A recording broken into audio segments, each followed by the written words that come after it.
Hello hi नमस्कार। आज एमती गोटे पनीपरिबा तटका पनीपरिबारु किछि गोटे खास आइटम बनैबा तो सेतिपई अमृतभंडा को नेली आउ ताकु भल भाबरे चांची नेली।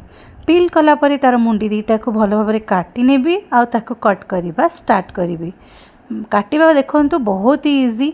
आउ आपण दी मुंडीटा को काटिला परे ताकु भल भाबरे 2 फाड़ 4 फाड़ करिबे, छोटे छोटे स्लाइस करि नेबे।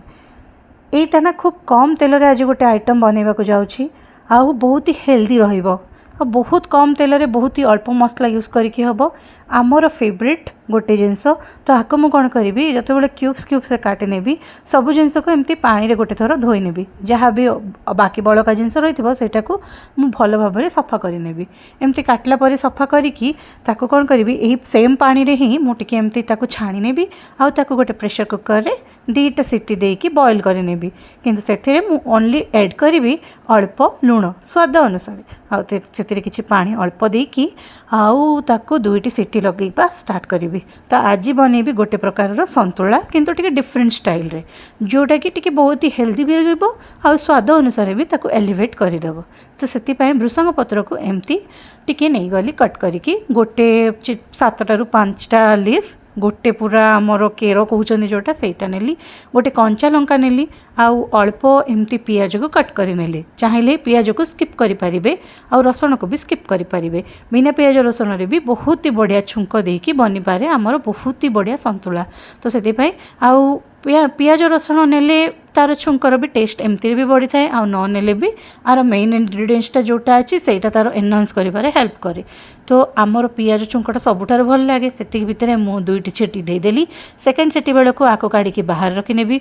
गोटे कढ़ई टाइप रो कोनोसी भी पैन नेबी सेथिरे टिके सोरिष पकेइबी तापर जीरा देबी। सोरिष आ जीरा फुटिबा टाइम रे मु गोटे सुखैला लंका देली आ अल्प तेल सोरिष तेल टिके ही पकेइबी। गरम दिन होउची तो खरा रे आम बॉडी एमती रे भी हिट हुए तो सोरिष तेल आम बॉडी को आहरी बहुत हिट करि थाए। तो अल्प सोरिष तेलर खाली छुंक देली आ ताको बहुत टाइम परे ताको बंद न करिकी एमती ही अल्प तेल सेथिरे ऐड करि नेली। गोटे कंचा लंका देली आउ 7 रु 8 कोड़ रसुण आउ जो 6 रु 7टा जो आम भृसंग पत्र थिला तार छुंक लगे नेली। सेति भितर पियाज काटिकी रखी एमती हल्का पकई नेबी। पियाज को बेसी सटे करबा दरकार नहीं, हल्का ब्राउन हैला जाई ताको सटे करि नबा।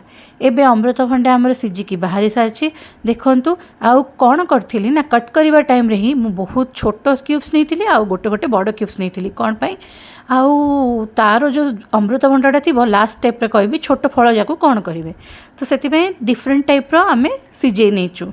आउ देखंतु एबे कौन करिबा एथिरे जो छुंक ब्राउन हेक आसलानी सेथिरे ऐड करनेली अमृतभंडार जो सिझे की रखिथिली। अल्प कम तेल रे हे गला। आपण चाहिए छुंकटा आहुरी भी कम तेल यूज करि परिबे। 2 to 3 टेबल स्पून भितर आराम से पूरा सर्विंग 2 जनक पय 2 स्पून माने गोटे जनक पय गोटे स्पून आकार रे पड़ला।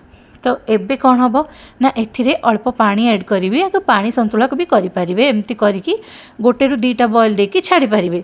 नहले मुझे कौन करी गोटे स्पेशल इंग्रेडिएंट एटे ऐड करी आउ सेति मु नेबी 2 चम्मच मिल्क पाउडर जोटा कि अमूल मिल्क पाउडर नहीं थिकनेस आनिबा पाई। तो 2 चम्मच जो भी मिल्क पाउडर नहीं जाए जोटा भी आपण पाखे रेडिली अवेलेबल नहले मिल्क नहीं पारे किंतु मिल्क माने कंडेन्स करने को पड़ो।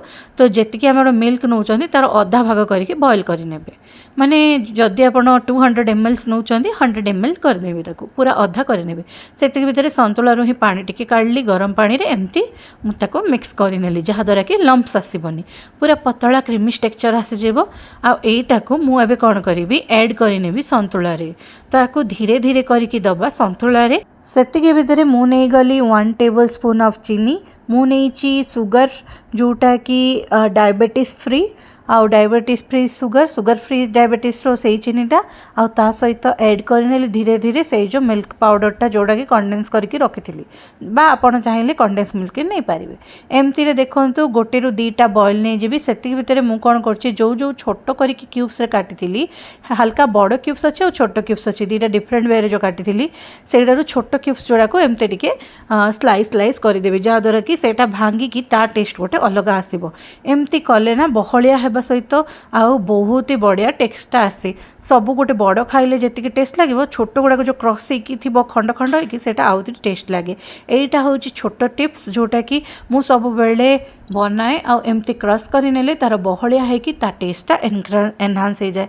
ତ ଟିକେ ସମୟ 5ରୁ 6 ମିନିଟ୍ ବସେଇ ନେବା ଆଉ ତାକୁ ସର୍ଭ କରିବା ଗରମ ଗରମ ରୁଟି ସହିତ। ରାତିରେ ଏଇଟା ବନେଇକି ଖାଆନ୍ତୁ, ଆପଣଙ୍କର ସବୁ ଜିନିଷ ଲାଇଟ୍ ବି ଲାଗିବ ଆଉ ଟେଷ୍ଟ ବି ଲାଗିବ।